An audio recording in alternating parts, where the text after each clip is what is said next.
describe him to me.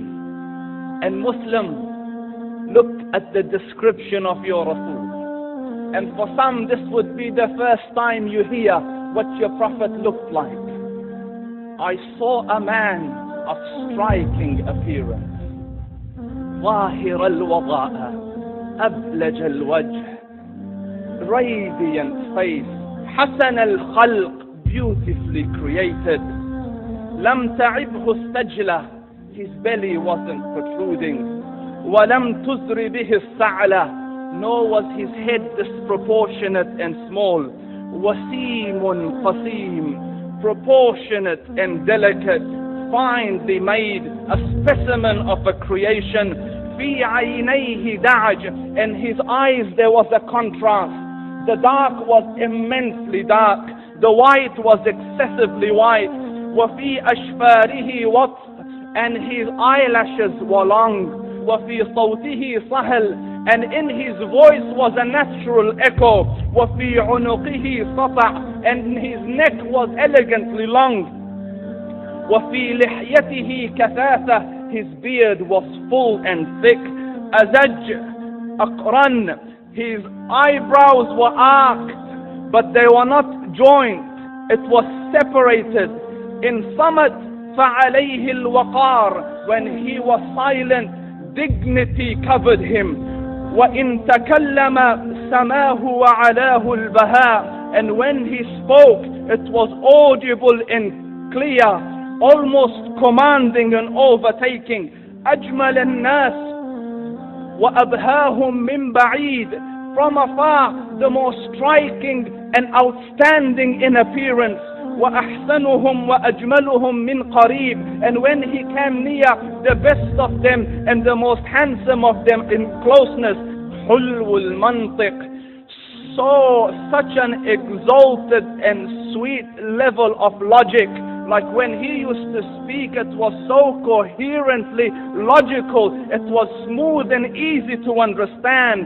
فصل لا نزر ولا هزر, he was to the point, not excessive, nor too short.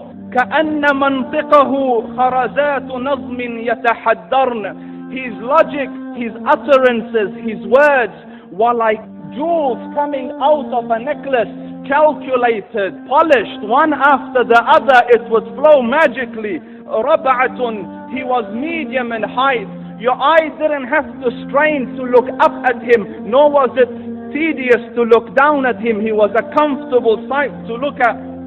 له رفقاء يحفون به, he had friends, the people that were with him, they were working around him to try to serve and protect him. إن قال سمعوا لقوله, when he used to say something, they used to hearken to what he used to say. وإن أمر تبادروا إلى أمره, when he commanded, they used to compete to fulfill the command. This is Muhammad Rasulullah. This is Muhammad Rasulullah. Anas ibn Malik says, he says, I came out one night, I came out one night, it was the full moon night.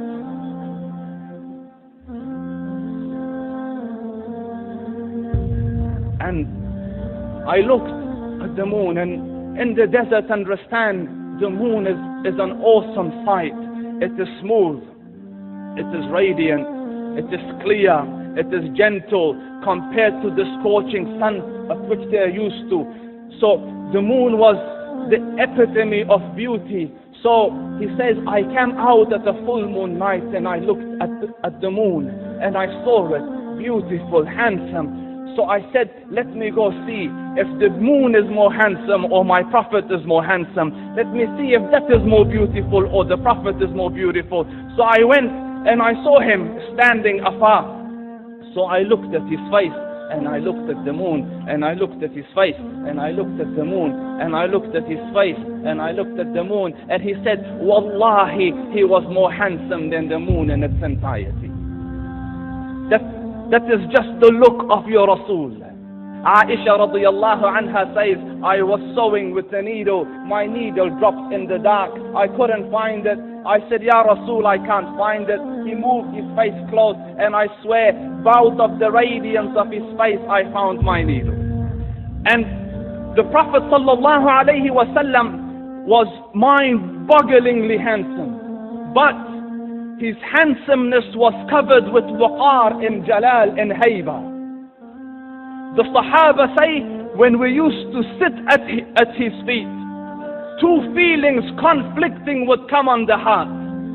The first one, you wanted to look at him. You wanted to behold the majesty of his face.